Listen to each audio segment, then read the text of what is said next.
Session में स्वागत करता हूं। मैं आशा करता हूं कि आप सभी लोग स्वस्थ हैं और आप अपने साथ अपने परिवार का यानी घर का परिवार और एनसीएल परिवार दोनों का ख्याल रख रहे हैं। मैं ये भी उम्मीद करता हूं कि आप सभी लोग 1 घंटा बहुत अच्छी एक्सरसाइज कर रहे हो, अपने हार्ट अपने लंग को मजबूत कर रहे हो और अपनी इम्यूनिटी को बढ़ा रहे हो। तो चलिए शुरुआत करते हैं आज के इस सेशन के साथ। दोस्तों, हम सबका संकल्प है कि हमारे तहसील में रहने वाले हर परिवार, हर व्यक्ति कोई भी त्योहार हो बड़े धूमधाम से शान के साथ उसको मनाए। कोई भी त्योहार हो, दिवाली हो, ईद हो, क्रिसमस हो, बैसाखी हो, हर त्योहार को अपने फैमिली के साथ अपने रिश्तेदारों के साथ बहुत बहुत ज्यादा खुशियों से मनाए। और अगर हम लोग ये चाहते हैं तो हमें सिर्फ एक चीज के ऊपर फोकस करना होगा कि हमारे हर परिवार की आर्थिक परिस्थिति बहुत बेहतर करनी होगी। हर परिवार को उनका इनकम बेहतर करना होगा और उनका इनकम बढ़ाने के लिए, हर व्यक्ति का इनकम बढ़ाने के लिए काम करना होगा, फोकस करना होगा। दोस्तों, भारत के कई प्राचीन ग्रंथों में से सबसे श्रेष्ठ ऐसे ग्रंथ यानी रामायण और महाभारत है। इन्होंने पूरी दुनिया को समझाया है कि हमारा ये जो जिंदगी है, इसके लक्ष्य क्या है। इसको उन्होंने नाम दिया है पुरुषार्थ, पुरुष अर्थ। अभी ये पुरुष यानी स्त्री पुरुष वाला पुरुष नहीं है, तो इस पुरुष का नाम है जीवन। तो इस जीवन के क्या उद्देश्य है, ये उन्होंने बहुत ही सरल सिंपल लैंग्वेज में पूरी दुनिया को बताया है। और यही कारण है कि आज रामायण महाभारत जैसे ग्रंथों का ऑलमोस्ट हर देश में, हर भाषा में अनुवाद है। हर देश में वो उतने ही वंदनीय है जितने वंदनीय वो अपने भारत देश में। अब उस ये जो फिलोसॉफी है, ये जो उन्होंने सभी देश को, दुनिया को ये चीजें बताई है, इसके ऊपर कई सारे दुनिया के विद्वान उन्होंने अपनी राय रखी। उन्होंने रखा है कि ये जो 4 पुरुषार्थ है, 4 पुरुषार्थ ये हमारे प्राचीन महान ग्रंथ बताते हैं: धर्म, अर्थ, काम और मोक्ष। तो इसके ऊपर मैक्सिमम सभी विद्वानों का यह कहना है कि इसमें सबसे पहला आता है धर्म।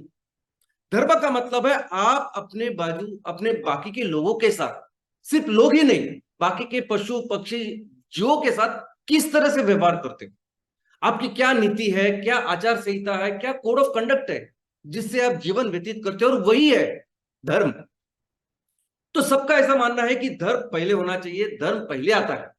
लेकिन इससे सिर्फ अलग राय है हमारे सबसे विद्वान, वन ऑफ द सबसे विद्वान ऐसे महान विद्वान की, उनका नाम है कौटिल्य या चाणक्य। उनकी राय थोड़ी सी अलग है। वो कहते हैं कि इन 4 जो पुरुषार्थ है उसमें से सबसे पहला आना चाहिए और आता है वो है अर्थ। हर व्यक्ति के पास एक पर्याप्त ऐसा धन या पर्याप्त ऐसे द्रव्य होने चाहिए। अगर आपके पास पर्याप्त धन है तो आप बाकी के सभी जो पुरुषार्थ है उनको अच्छी तरह से उनका आचरण कर सकते हो। लेकिन अगर आपके पास पर्याप्त धन नहीं है, द्रव्य नहीं है, फिर आप, हो सकता है कि आप बाकी की ये जो पुरुषार्थ, जो उद्देश्य है, वो सही तरह से आप नहीं कर सकते। ना आप धर्म का आचरण सही तरह से कर सकते हो सकता है आप फैमिली को जो उनकी केयर करनी चाहिए वो नहीं कर सकते।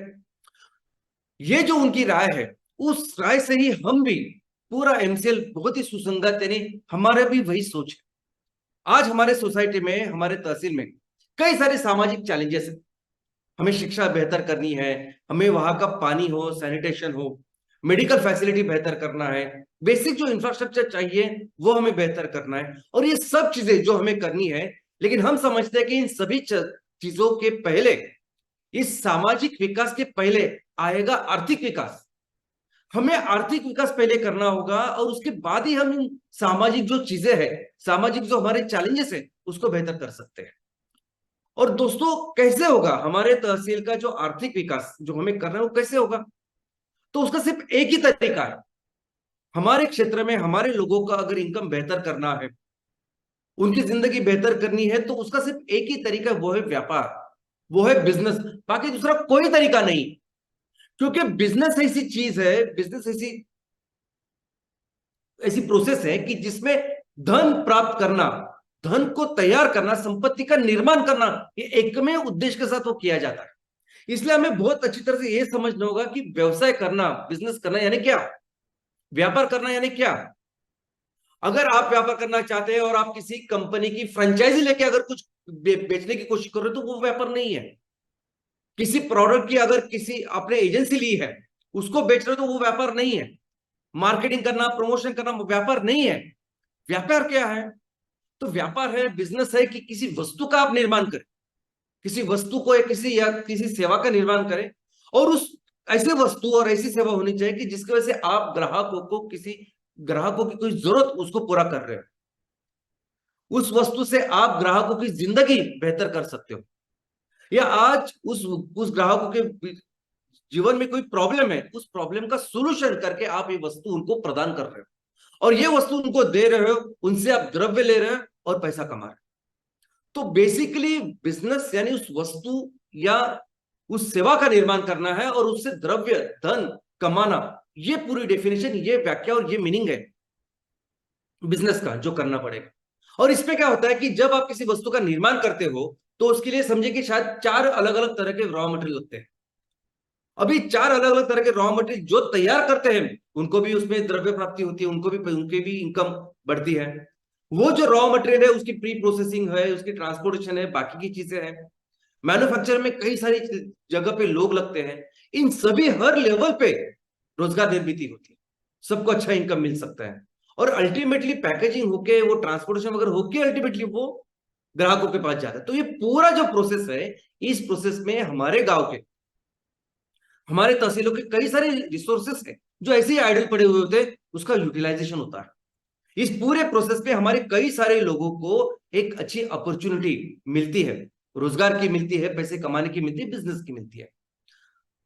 और दोस्तों, इस कोई भी बिजनेस अगर तैयार करनी है, कोई फैक्ट्री की शुरुआत करनी है, तो इसके लिए क्या क्या लगता है? मुझे लगता है कि हमने स्कूल में भी पढ़ा है, कॉलेज में भी पढ़ा होगा कि अगर हमें फैक्ट्री कोई डालनी है तो जगह चाहिए, लोकेशन चाहिए, पानी चाहिए, बिजली चाहिए, रास्ते चाहिए, और उसके साथ फिर टेक्नोलॉजी चाहिए, जो कुछ हम लोग बनाते हैं, जो हमें बनाना है, मैन्युफैक्चर करना है, फिर मार्केट और बाकी सब कुछ चीजें चाहिए।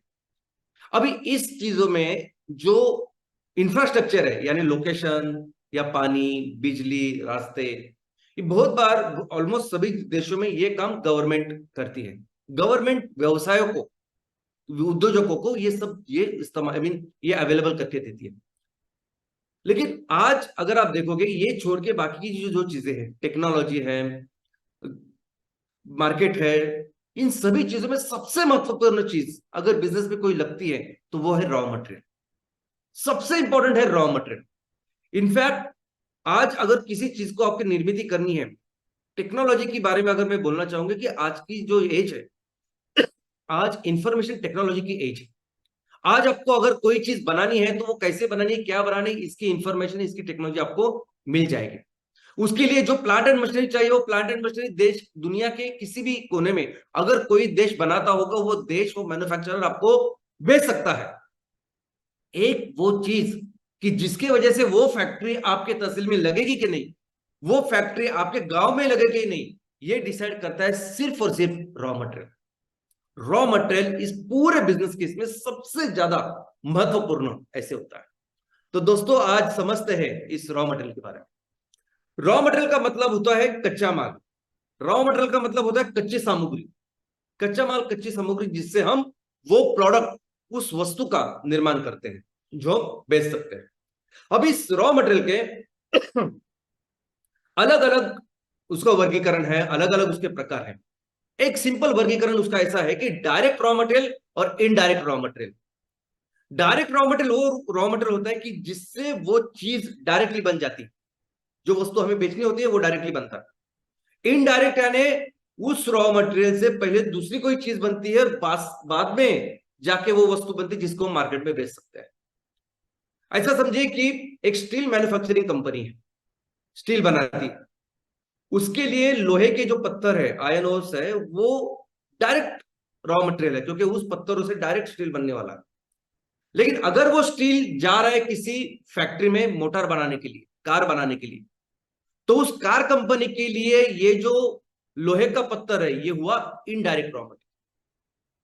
इसके अलावा और एक इंपॉर्टेंट चीज है जो समझनी है। कुछ ऐसे रॉ मटेरियल होते हैं जिसे कहते हैं सेकेंडरी रॉ मटेरियल। अभी सेकेंडरी रॉ मटेरियल यानी क्या? तो ऐसे रॉ मटेरियल जो ऑलरेडी इस्तेमाल करे हैं, उसका इस्तेमाल हो चुका है, और फिर से हम उसको रिसाइकल कर रहे हैं, उसको फिर से इस्तेमाल कर रहे हैं, ऐसे रॉ मटेरियल्स को जो ऑलरेडी इस्तेमाल हो चुके हैं और रिसाइकल करके हम फिर से इस्तेमाल कर रहे हैं, इसे कहते हैं सेकेंडरी रॉ मटेरियल। अब ये सेकेंडरी रॉ मटेरियल हमें जानना और समझना बहुत जरूरी है।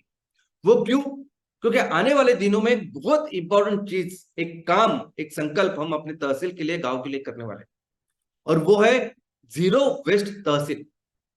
इस एक बहुत प्रमुख समस्या के ऊपर हम काम करने वाले हैं, कचरा मुक्त तहसील। आज छोटे से गांव से लेके बड़े गांव तक, बड़े शहरों तक हम देखते हैं कि ये सभी जो कचरा है, ये कचरे का भी पहाड़ बन रहा है। छोटा पहाड़, बड़ा पहाड़, सब कचरा पहाड़ों में जा रहा है। और इस कचरे की वजह से पर्यावरण की जो दुर्दशा हो रही है, जो उनका संकट हो रहा है, नुकसान हो रहा है, वो हमारे आंखों के सामने। पोल्यूशन का सबसे बड़ा कारण आज की तारीख में ये कचरा है। लेकिन यही कचरा ये सेकेंडरी रॉ मटेरियल हो सकता है। यही कचरा अगर हम मिक्स करके नहीं, अलग अलग तरीके से ले, तो हर एक टाइप का कचरा किसी ना किसी फैक्ट्री में जा सकता है। यानी ढूंढने की भी कोशिश करने की जरूरत नहीं है हमें। ऑलरेडी ऐसे कंपनीज है, फैक्ट्रीज है, मैन्युफैक्चरिंग है, जहां ये सब कचरा अगर वो अलग अलग काम करके ले, तो वहां जा सकता है सेकेंडरी रॉ मटेरियल का। दोस्तों, जैसे हम अपने घर में अखबार रखते हैं, उसको फेंकते नहीं। आप कभी भी अखबार को कभी नहीं देखोगे कचरे में, वो रखते हैं 1 महीना, 1.5 महीना, 2 महीना, 2 महीने के बाद हमें 100-150 रुपए मिलते हैं शायद, लेकिन फिर भी हम रखते हैं। 2-2 महीने तक रखते हैं, क्योंकि उसकी कुछ कुछ मूल्य है। वैसे ही अगर हमने इस कचरे की जो हर चीज जो होती है अलग अलग, उसको कोई मूल्य दिया, तो फिर कोई भी उसको फेंकेगा नहीं। क्योंकि जिस ये चीज बेच के हम जो पैसे कमाएंगे, उस पैसे से एक हिस्सा हम ग्राहकों को, यानी जिनसे वो कचरा है, उसको भी देंगे। जैसे अखबारों के साथ होता है, वैसे ही सेम हम हर एक कचरे के साथ करेंगे। और दोस्तों, इसी के साथ एक बहुत बड़ी रोजगार योग्यता, एक बड़ा बिजनेस का पूरा सेक्टर हमें डेवलप करना है हर तहसील में। आने वाले दिनों में किसी भी तहसील में, किसी की गांव के बाहर एक कचरे के पहाड़ बिल्कुल दिखने नहीं चाहिए। दोस्तों, ये बिजनेस का जो पूरा एक साइकिल होता है, साइकिल कहते हैं जिसे, कि जिसमें बिजनेस के लिए जो रॉ मटेरियल होते हैं, उस रॉ मटेरियल को उत्पादन करना, उसका ट्रांसपोर्टेशन, प्री प्रोसेसिंग, मैन्युफैक्चरिंग करके उसको फिर पैकेजिंग करना, उसको लेके जाना, ग्राहकों को बेचना, और ग्राहकों से पैसे मिलाना, लेना, वो पैसे सब में बांटना और इनकम जनरेट करना, ये पूरे जो चीज होती है ना, इसे कहते हैं बिजनेस साइकिल। ओके, तो बिजनेस साइकिल पूरा करना होता है। और इस चीज में ये जो अलग अलग वस्तुओं का जो ट्रांसपोर्टेशन है, अलग अलग लोग, उसे कहते हैं सप्लाई चेन। अभी जितने भी कंपनियां मैन्युफैक्चरिंग में काम करती है, बिजनेस करती है, दुनिया की बड़ी से बड़ी कंपनी से लेकर छोटी से छोटी कंपनी, किसी भी कंपनी जो ये मैनेज करती है, उसको अगर पूछेंगे कि इसमें सबसे महत्वपूर्ण चीज आपके बिजनेस में, मैन्युफैक्चरिंग के बिजनेस में सबसे महत्वपूर्ण चीज क्या है, तो वो कहेंगे रॉ मटेरियल। रॉ मटेरियल इतना जरूरी है दोस्तों। और ये रॉ मटेरियल जो किसी भी बिजनेस के लिए, किसी भी मैन्युफैक्चरिंग के लिए इतना जरूरी है, आता कहां से है? कौन प्रदान करता है ये रॉ मटेरियल हमें? तो ये रॉ मटेरियल हमें प्रदान करता है हमारी प्रकृति। ये रॉ मटेरियल हमें देता है हमारी धरती मां, हमारी पृथ्वी।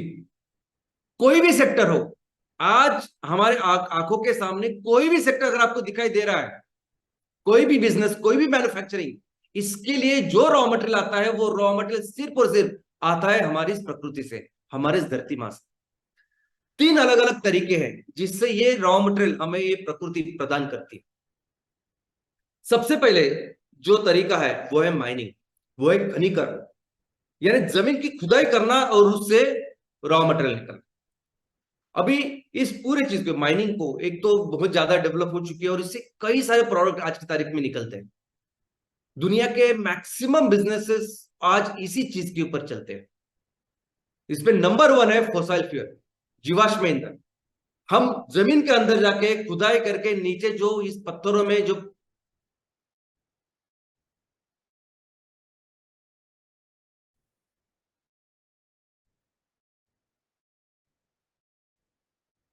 जीवाश्म ईंधन, इस माइनिंग से हमें फिर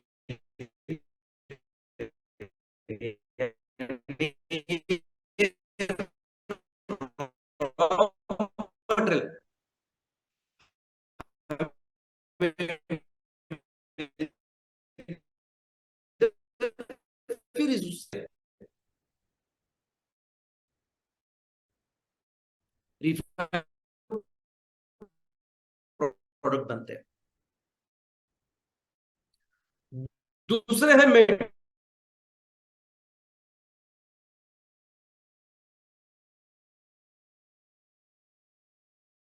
इस ऑयल एंड गैस तक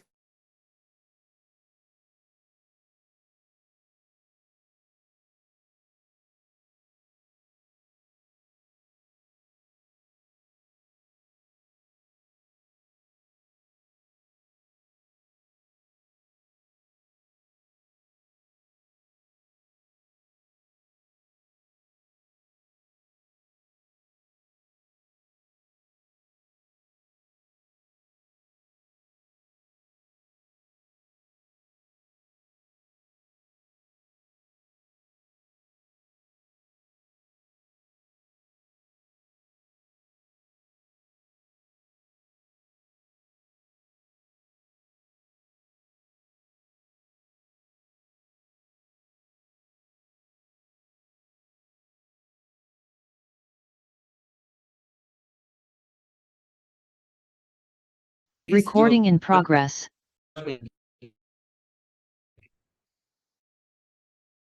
और सबसे हो रही इस कोयले के लिए तो दुनिया में दूसरे स्थान पे है। घने जंगलों में भारत देश की जितने भी कोयले की खदानें हैं वो घने जंगल में है। आप सोचिए उस जंगल में रहने वाले पशु पक्षी जीव कितना नुकसान हम लोग कर रहे हैं, इस पर्यावरण का और इस प्राकृतिक संतुलन का कितना बड़ा नुकसान हम कर रहे हैं। उसी के साथ यहाँ इस जंगलों में रहने वाले हमारे आदिवासी भाई बहन हैं, उनके परिवार है, अभी उनका सिर्फ विस्थापन नहीं होता दोस्तों, ये सिर्फ विस्थापित नहीं होती इस खदानों को, पूरी जिंदगी उनकी बदल जाती है। इतने सारे संकटों का सामना उनको करना पड़ता है। माइनिंग के यानी जितने आप बोलोगे उतने प्रॉब्लम्स आज इस माइनिंग की वजह से। और इस माइनिंग का, इस खनिकर्म का एक लिमिटेड रोल होगा अगर हमें सस्टेनेबल इकोनॉमी करनी। देखो सस्टेनेबल इकोनॉमी यानी क्या, तो सस्टेनेबल चीज का एकदम सिंपल अर्थ है, यानी अगर वो चीज हम आगे के हजारों सालों तक अगर कर सकते हैं ना तो उसे कहेंगे हम सस्टेनेबल। अभी अगर माइनिंग के बेस के ऊपर हम इकोनॉमी का निर्माण करते हैं, अगर माइनिंग के बेस पे हम अपने आर्थिक विकास की योजना करते हैं, उसको चलाते हैं, तो वो बिल्कुल सस्टेनेबल नहीं, वो नहीं चलेगा हजारों सालों तक, हमें पता है। तो माइनिंग का बेसिकली लिमिटेड रोल होना चाहिए। मेटल्स हम लोग उससे निकालने चाहिए और मेटल कंटिन्यूसली रिसाइकल होने चाहिए, बस इतना ही रोल होना चाहिए, लेकिन उसका ज्यादा है। दूसरा जो तरीका है जिससे ये प्रकृति हमें रॉ मटेरियल प्रदान करती है वो है वनस्पति। वनस्पति से हमें रॉ मटेरियल मिलता है। तीसरा जो प्रकार है कि जिसकी वजह से ये जिस जिस तरीके से ये प्रकृति, ये धरती माँ हमें रॉ मटेरियल प्रदान करती है वो है एनिमल्स, प्राणियों से मिलने वाला रॉ मटेरियल। तो हमने देखा कि ये तीन तरीके हैं। हमने देखा कि माइनिंग जो है, खनिकर्म जो है, उसका बहुत लिमिटेड रोल होना चाहिए और है आइडियली। तो बेसिकली जो मैक्सिमम रॉ मटेरियल आना चाहिए वो किससे आना चाहिए, वो वनस्पति और एनिमल्स, प्राणी, बस इनसे ही आना चाहिए। और सिस्टमैटिकली वनस्पति से रॉ मटेरियल तैयार करना, सिस्टमैटिकली जानवरों को अपने साथ उनका ख्याल रखना, उनसे अलग अलग उत्पादनों का निर्माण करना, ये हम किसमें करते हैं, तो ये हम करते हैं एग्रीकल्चर, ये करते हैं हम खेती में। इसलिए अगर हमें सस्टेनेबल इकोनॉमी का निर्माण करना है, उसके लिए सस्टेनेबल रॉ मटेरियल चाहिए, तो उसका एक ही चीज है, उसका एक ही सवाल है, उसका एक ही आंसर है, एक ही तरीका है करने का, वो है खेती। और खेती का मतलब यानी सब कुछ आता है इसमें, खेती करना भी है, इसमें फलोत्पादन भी है, पशुपालन भी है, फिशरीज भी है, मत्स्य व्यवसाय भी है, सब कुछ सस्टेनेबल रॉ मटेरियल के तरीके हैं।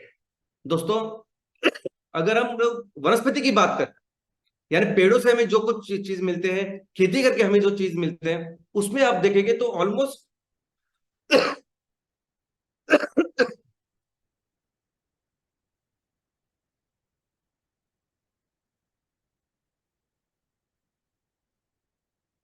हर सेक्टर के लिए रॉ मटेरियल हम खेतों से, इस जमीन से निकाल सकते हैं, हर सेक्टर के लिए।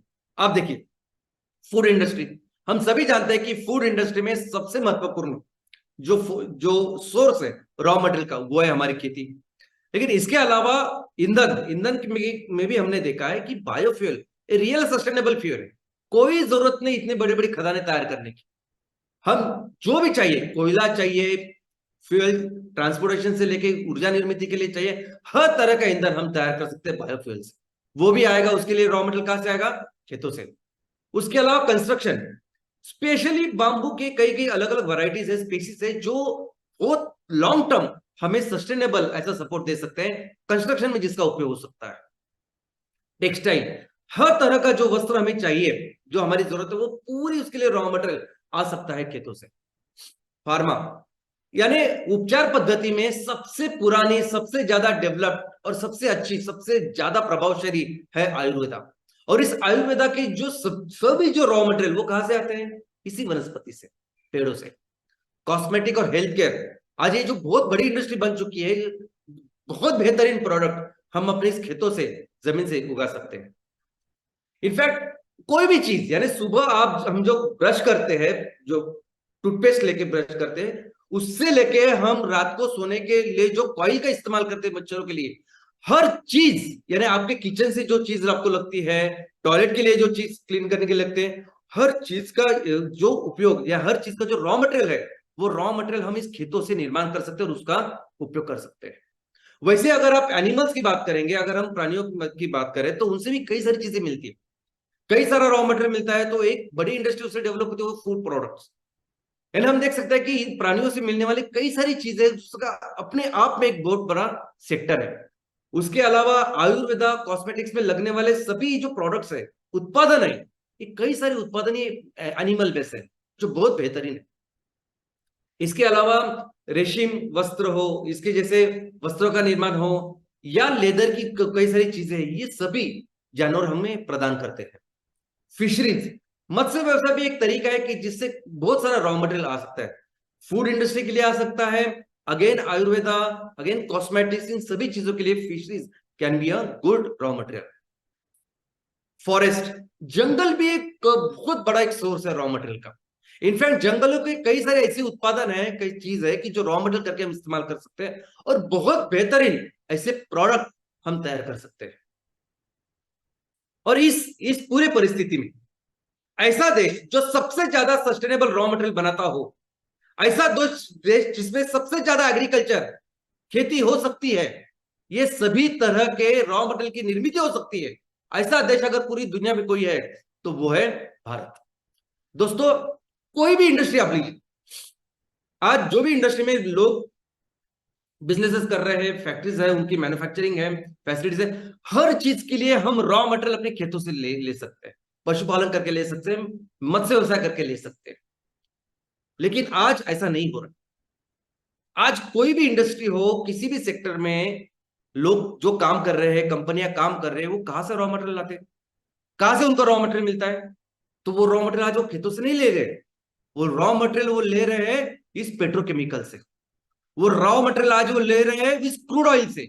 इनफैक्ट आप देखोगे कि हर, हर सेक्टर, अभी फर्टिलाइजर, खाद का जो सेक्टर है, बेसिकली वो खाद बिल्कुल नहीं आना चाहिए क्रूड ऑयल से, वो खाद आना ही चाहिए सिर्फ और सिर्फ वनस्पति से, वनस्पति प्राणियों से, उनसे आना चाहिए खाद।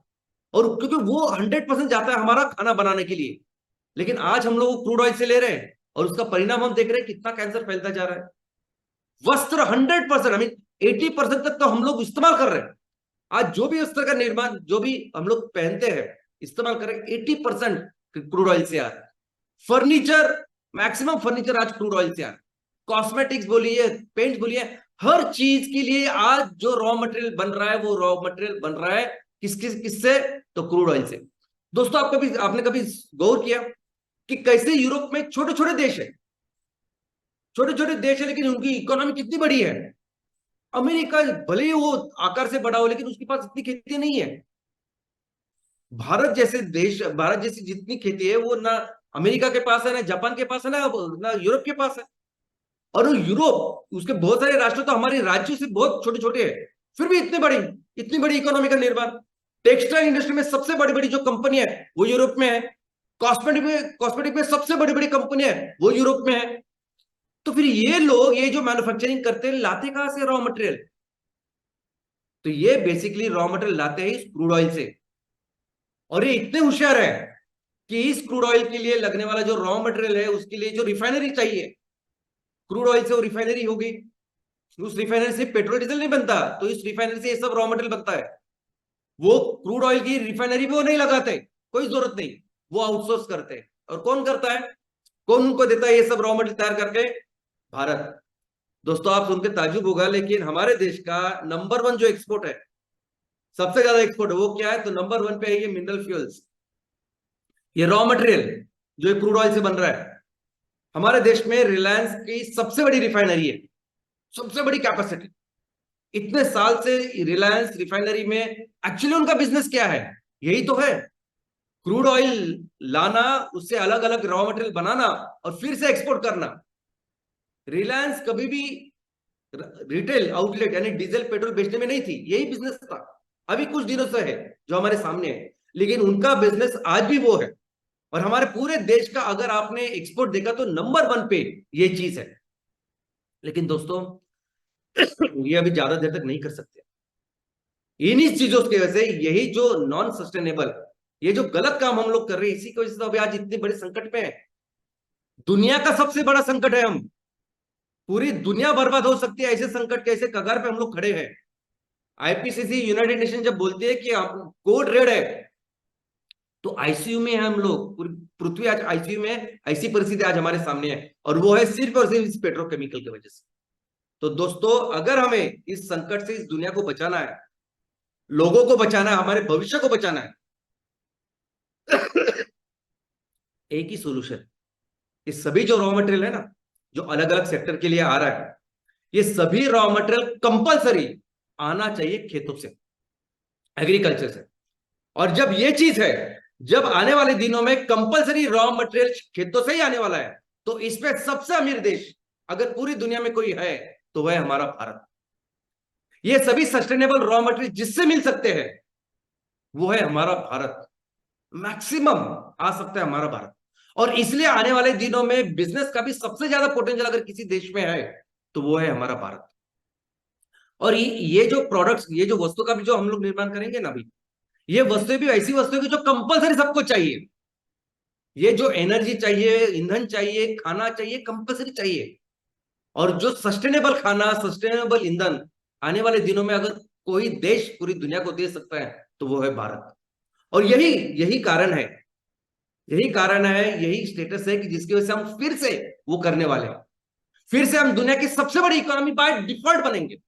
दोस्तों हमने देखा कि पूरी जो हमारा हमारा जो इतिहास है, संस्कृतियों का इतिहास, जब से ये इकोनॉमी की शुरुआत, देशों की शुरुआत हुई है, अलग अलग देश, अलग अलग इकोनॉमीज की शुरुआत हुई है, more than 90% of the time हम दुनिया के लिए सबसे बड़ी अर्थव्यवस्था थी।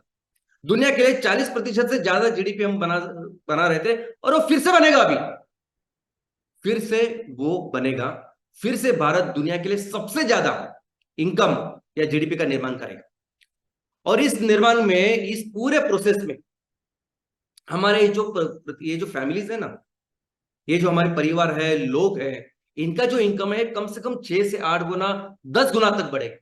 ये बाय डिफॉल्ट बढ़ेगा, और वैसे नहीं बढ़ेगा। देखो अभी आज की तारीख में अगर हम देखेंगे तो ऐसा, I mean normally per capita income कैसे निकालेंगे हम भारत का? तो टोटल भारत का इनकम डिवाइडेड बाय कितने लोग इसमें रहते, तो वो क्या हुआ पर कैपिटा इनकम, प्रति व्यक्ति इतना इनकम है। अभी उस प्रति व्यक्ति इनकम को हमें 6 से 8 गुना बढ़ने ही वाला है बाय डिफॉल्ट। लेकिन वो आज जो भी इनकम है वो भी, वो समान उसका वाटअप नहीं है, समान डिस्ट्रीब्यूशन नहीं है, उसमें बहुत सारी असमानता है। दोस्तों अगर हम लोग देखेंगे तो जितना भी इनकम भारत में निर्माण होता है, उस इनकम का 1/3 इनकम यानी 1/3, 1/3 इनकम 1% लोगों के पास है। 1% भारत में रहने वाले, ऊपर के जो 10% लोग हैं ना, उस 10% लोगों के पास 2/3 इनकम है, और 90% लोगों के पास 1/3। वो तो छोड़िए, जो आखिरी वाले, जो नीचे वाले 50% लोग, आधे जो लोग हैं, उनके पास 6% भी इनकम नहीं। ऐसा नहीं होगा। ये जब एमसीएल काम करेगी तो आपको पता है कि एमसीएल का काम करने का तरीका क्या है। हम बिल्कुल ऐसा नहीं होने देंगे। हम हर इस इनकम का, जो भी पैसे हम कमाएंगे, उसका समान वाटअप, समान डिस्ट्रीब्यूशन हम लोगों में करेंगे, और देखेंगे कि हमारा हर परिवार, हर व्यक्ति उसको अच्छा इनकम मिले। लेकिन ये करते समय हमें बहुत इंपॉर्टेंट सावधानी बरतनी होगी, बहुत जरूरी, बहुत जरूरी। ऐसी सावधानी बरतनी होगी जो इतिहास ने हमें बताई।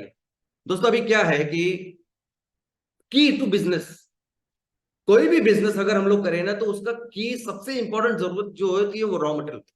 हजारों साल पहले भी था, आज भी है और कल भी होने वाला है। कल भी अगर आप देखोगे तो भी आने वाले दिनों में रॉ मटेरियल है जो कंट्रोल करेगा ये बिजनेसेस। और इसमें भले ही हमारे पास बहुत ज्यादा हो, देखो रॉ रॉ मटेरियल हमारे पास ज्यादा है, भारत देश आने वाले दिनों में ये बिजनेस कंट्रोल करेगा, ये भूमि होगी जिसमें ज्यादा से ज्यादा बिजनेस का निर्माण होगा, ये सच है, ये होने वाला है। लेकिन हमने देखा इतिहास में कि कैसे बाहर के लोग इस बिजनेस को कंट्रोल करते हैं। भले उनके पास कुछ नहीं होता ना, उनके पास रॉ मटेरियल कुछ भी रिसोर्सेज वगैरह कुछ नहीं, फिर भी आके हमारे इतने बड़े महान देश को उन्होंने कंट्रोल करके इस पूरे रिसोर्सेज का, रॉ मटेरियल का, बिजनेस का अपने खुद के लिए उन्होंने फायदा किया कर लिया और हमारे देश को इतना नुकसान पहुंचा। वो था तब, वो था इतिहास। लेकिन दोस्तों आज भी ऐसे चल रहा है, आज भी ऐसे है। आज भी यहाँ के businesses, market, raw material, man power, सब कुछ कौन उसका फायदा ले रहा है? बाहर के लोग। तरीका उनका। अभी अभी एक एग्जांपल मैंने आपके सामने रखा है, लेकिन आज किसी भी कंपनी के बारे में आप जरा पढ़िए, कैसी कंपनी तैयार होती है, बड़ी बनती है और कैसे बाहर की कंपनियां उसका फायदा उठाते हैं। अब एक एग्जांपल आपके जो सामने है वो है फ्लिपकार्ट का।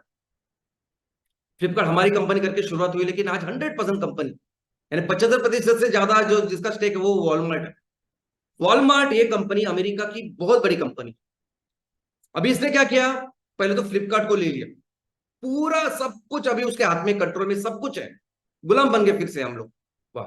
और उसके बाद उसने क्या किया, एक बार उसने उसने भारत के देश के कंपनी का मुखौटा पहन लिया, चेहरा पहन लिया, और उसने बाद में बाकी, अभी आप देखोगे कुछ दिनों में फ्लिपकार्ट ने 22 कंपनियों को खरीद लिया है। एसोसिएशन नहीं, कंट्रोलिंग स्टेक्स लिए है। अभी सब कंपनी उनकी गुलाम। 22 कंपनी आपके सामने तो सिर्फ अभी 9 दिख रही है। और ये इंफॉर्मेशन अवेलेबल है, आप गूगल कीजिए, आप नेट पे जाइए, आपको पता चलेगा कि फ्लिपकार्ट कितनी सारी कंपनियों ने उसने खरीदा। तो ये तरीका है आज। आज की आज आज की तारीख में अगर हमें बिजनेस करना है तो ऐसा तरीका है कि लोग कैसे अपने इस रिसोर्सेज को, बिजनेस को, भारत देश की इकोनॉमी को कंट्रोल कर रहे हैं। और दूसरा एक तरीका है वो है पैसा। दूसरा एक तरीका है वो है फंडिंग। पैसा, फंडिंग। ये फंडिंग भी बहुत आसानी से ऐसा तरीका बन चुका है कि जिसकी वजह से आप उस कंपनी को हमेशा के लिए अपना गुलाम बनाते हो। और दोस्तों अभी तो बहुत सिंपल हो गया है।